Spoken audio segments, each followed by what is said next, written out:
ಇತ್ತೀಚೆಗೆ ಮೂಡ ಹಗರಣದಲ್ಲಿ ಸಿದ್ದರಾಮಯ್ಯನವರ ವಿರುದ್ಧ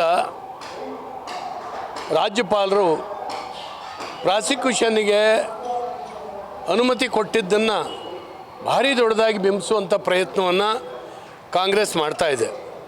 ಇಡೀ ರಾಜ್ಯದಾದ್ಯಂತ ಬೆಂಕಿ ಹಚ್ಚೋ ಕೆಲಸ ಮಾಡ್ತಾಯಿದೆ. ಕ್ಷೋಭೆಯನ್ನು ನಿರ್ಮಾಣ ಮಾಡಬೇಕು ಅಂತೇಳಿ ಹೇಳಿ ಸನ್ನಾಹ ಮಾಡ್ತಾಯಿದೆ.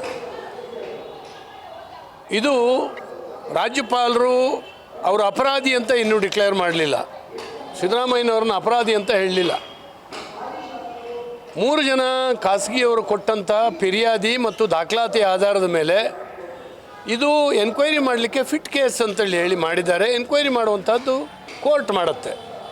ಹಾಗಾಗಿ ಅನುಮತಿ ಕೊಡುವಂಥದ್ದು ಸಂವಿಧಾನದತ್ತವಾಗಿ ರಾಜ್ಯಪಾಲರೊಬ್ಬರ ಕರ್ತವ್ಯ ಇದು. ಆದ್ದರಿಂದ ಕೊಟ್ಟಿದ್ದಾರೆ.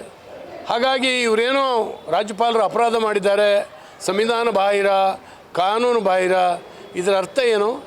ಸಂವಿಧಾನ ಇವರ ಆಸ್ತಿನ ಸಂವಿಧಾನದತ್ತವಾಗಿ ನಿರ್ಮಾಣವಾಗಿರ್ತಕ್ಕಂಥ ಸಂವಿಧಾನವನ್ನು ಕಾಪಾಡಬೇಕಾದಂಥ ಕೆಲಸವನ್ನು ರಾಜ್ಯಪಾಲರು ಮಾಡಬೇಕು. ಕಾನೂನು ಸುವ್ಯವಸ್ಥೆಯನ್ನು ಸರಿದಾರಿನಲ್ಲಿ ಹೋಗುವಂತೆ ನಿಗಾ ವಹಿಸಬೇಕಾಗಿದ್ದು ರಾಜ್ಯಪಾಲರ ಕರ್ತವ್ಯ. ಈ ಹಿನ್ನೆಲೆಯಲ್ಲಿ ಇವತ್ತು ಪ್ರಾಸಿಕ್ಯೂಷನ್ಗೆ ಒಂದು ಅನುಮತಿಯನ್ನು ಅವರು ಕೊಟ್ಟಿದ್ದಾರೆ.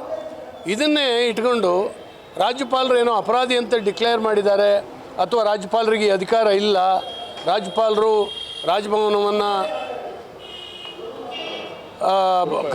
BJP ಕಾರ್ಯಾಲಯ ಆಗಿ ಮಾಡ್ಕೊಂಡಿದ್ದಾರೆ, ಈ ರೀತಿ ಬೊಬ್ಬೆ ಹೊಡೆಯುವಂಥ ಕೆಲಸವನ್ನು ಅನವಶ್ಯಕವಾಗಿ ಕಾಂಗ್ರೆಸ್ನವರು ಮಾಡ್ತಾಯಿದ್ದಾರೆ. ಅಂದರೆ ಅವರು ಏನು ಬೇಕಾದ್ರೂ ಮಾಡಲಿ, ನೀವು ಎನ್ಕ್ವೈರಿ ಮಾಡಬಾರ್ದು. ಅವ್ರು ಏನು ಬೇಕಾದ್ರೂ ಮಾಡಲಿ, ನೀವು ಪ್ರಾಸಿಕ್ಯೂಷನಿಗೆ ಆದೇಶ ಕೊಡಬಾರ್ದು. ಈ ರೀತಿಯ ಒಂದು ಮಾನಸಿಕ ಸ್ಥಿತಿ ಯಾತಕ್ಕೆ ಬಂದಿದೆ ಅಂತ ಗೊತ್ತಿಲ್ಲ. ಇವರು ಕಾನೂನಿಗಿಂತ ಸಂವಿಧಾನಕ್ಕಿಂತ ಅತೀತರು ಅನ್ನುವಂಥ ಯೋಚನೆ ಇವ್ರ ತಲೆ ಒಳಗೆ ಇದ್ದರೆ ಆ ಮೂರ್ಖತನದ ಆಲೋಚನೆಯನ್ನು ಮೊದಲು ಬಿಡಬೇಕು. ಇವತ್ತು ದಾಖಲೆ ಸಹಿತ ಸಿಕ್ಕಾಕೊಂಡಿದ್ದಾರೆ ಸಿದ್ದರಾಮಯ್ಯನವರು. 2 ಪ್ರಕರಣಗಳು, ಒಂದು ವಾಲ್ಮೀಕಿ ನಿಗಮದ ಹಗರಣ ಮತ್ತು ಮೂಡ ಹಗರಣ. ಕೇವಲ 14 ಸೈಟನ್ನು ಮುಖ್ಯಮಂತ್ರಿಗಳ ಪತ್ನಿಗೆ ಕೊಡಿಸಿದ್ದು ಮಾತ್ರ ಅಲ್ಲ, ಸಾವಿರಾರು ಸೈಟ್ಗಳು ಈ ರೀತಿ ಬರ್ತಾಯಿದ್ದಾವೆ. ನಿನ್ನೆಯಿಂದ ಮಾದೇವಪ್ಪನವರ ಬಂಧು ಒಬ್ಬರಿಗೆ ಎಷ್ಟು ಸೈಟ್ಗಳು ಸಿಕ್ಕಿದ್ದಾವೆ, ಇದೆಲ್ಲವೂ ಕೂಡ ಹೊರಗೆ ಬರ್ತಾಯಿದೆ.